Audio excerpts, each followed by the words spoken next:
መቅደላ አምባ የኢትዮጵያ አንድነት፣ የጀግንነት፣ የታሪክና የተፈጥሮ ክብር ምልክት። በኢትዮጵያ ታሪክ ውስጥ መቅደላ አምባ የታሪክ መዝገብ ብቻ ሳይሆን የአንድነት ራዕይ፣ የጀግንነት ትውስታ፣ የቴክኖሎጂ ጅምር፣ የባህል ቅርስና የተፈጥሮ ድንቅ ውበት የተገናኙበት ስፍራ ነው። በደቡብ ወሎ ዞን ተንታ ወረዳ የሚገኘው ይህ ታሪካዊ አምባ ከደሴ 111 ኪሎ ሜትርና ከአጅባር 29 ኪሎ ሜትር ላይ ይገኛል።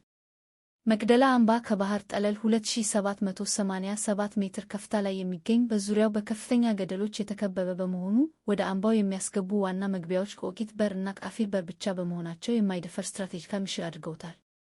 አፄ ቴዎድሮስ በዘመነ መሳፍንት ተከፋፍላ የነበረችውን ኢትዮጵያ በአንድ ለማዋሃድ ታላቅ ጥረት ያደረጉ ንጉሥ ነበሩ። የመንግስታቸውን ማዕከል ከጎንደር ወደ ደብረታቦር እና በኋላ ወደ መቅደላ በማዛወር የሀገሪቱን የፖለቲካ፣ የወታደራዊ እና የአስተዳደር ማዕከል አድርገውታል። ንጉሥ በአምባው ላይ የነበረውን የውሃ ችግር ለመፍታት የውሃ ገንዳ አስገንብተው በውስጡ የኢትዮጵያን ካርታ በመቅረጽ የአንድነትና የብሔራዊ ራዕይ ዘላቂ ምልክት አድርገው አስቀምጠዋል። አፄ ቴዎድሮስ ዘመናዊ ኢትዮጵያን ለመገንባት በጋፋት የኢንዱስትሪ መንደር በማቋቋም በርካታ መድፎችና የጦር መሳሪያዎችን አሰርተዋል። ከእነዚህ ውስጥ ታላቁ ሴባስቶፖል መድፍ በዛሬው ጊዜ በመቅደላ አምባ ላይ የሚገኝ የቴክኖሎጂና የፈጠራ አቅም ማስረጃ ነው። ዛሬም በመቅደላ አምባ ላይ ብዙ ታሪካዊ መስህቦች ይገኛሉ። ሴባስቶፖል መድፍ፣ ትንሿ መድፍ፣ የአፄ ቴዎድሮስ ቤተ መንግሥት፣ የዕቃ ግምጃ ቤት፣ የቦይ ምሽግ፣ የውሃ ግድብ፣ የመድኃኔዓለም ቤተ ክርስቲያን ፍርስራሽ፣ የአፄ ቴዎድሮስ መቃብር ቦታ እና ንጉሥ ራሳቸውን የሰጁበት ስፍራ ከሚጎበኙ ቦታዎች መካከል ይገኛሉ። በአካባቢው የሚገኙት መቅደላ ማርያም፣ ሰላንጌ ለቱሪዝም እድገት ትልቅ አቅም አላቸው። በ1868 ዓ.ም የተካሄደው የመቅደላ ጦርነት በኋላ በርካታ መጻሕፍት፣ ድርሳናት፣ የወርቅና የብር ንዋያት፣ አክሊሎች እና ሌሎች ውድ ቅርሶች ከመቅደላ ተወስደዋል። ይሁን እንጂ መቅደላ አሁንም የሀገራችን የክብር ታሪክ የሚነገርበት ቦታ ሆኖ ቀጥሏል።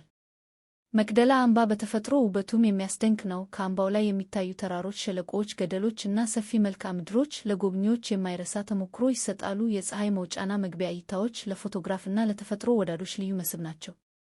ለዚህ መቅደላን ወደ ዓለም ደረጃ የቱሪዝም መዳረሻ ለማሸጋገር በርካታ ሥራዎች መከናወን ይገባል። በመጀመሪያ በአምባው እና በአካባቢው የተበተኑ ታሪካዊ ቅርሶችን አሰባስቦ መመዝገብ፣ መጠበቅ እና በሙዚየም ማደራጀት ያስፈልጋል።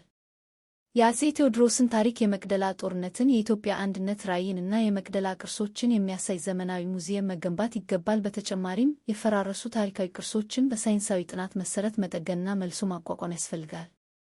መረጃ ማዕከል፣ መመልከቻ ማማዎች፣ የእግር መንገዶች፣ የማረፊያ ቦታዎች፣ የመጸዳጃ አገልግሎቶችና የአቅጣጫ መጠቆሚያ ሰሌዳዎች መዘጋጀት አለባቸው። የመንገድ፣ የውሃ፣ የመብራትና የቴሌኮሙኒኬሽን መሠረተ ልማቶችን ማሟላትም አስፈላጊ ነው። የአካባቢው ማህበረሰብ በቱሪዝም ልማቱ ተጠቃሚ እንዲሆን የባህል ትዕይንቶች፣ የባህል ምግቦች፣ የዕደ ጥበብ ምርቶች እና ሌሎች የአካባቢ ልዩ ሀብቶች ወደ ቱሪዝም ምርትነት መቀየር ይገባል። መቅደላ አምባን ማልማት የአንድ ተቋም ብቻ ሥራ አይደለም። የመንግሥት ተቋማት፣ የግል ባለሀብቶች፣ የልማት አጋሮች፣ የባህልና ቱሪዝም ተቋማት፣ ዩኒቨርሲቲዎች፣ ምሁራን፣ ሚዲያዎች እና ማህበረሰቡ በትብብር ሊሰሩ ይገባል።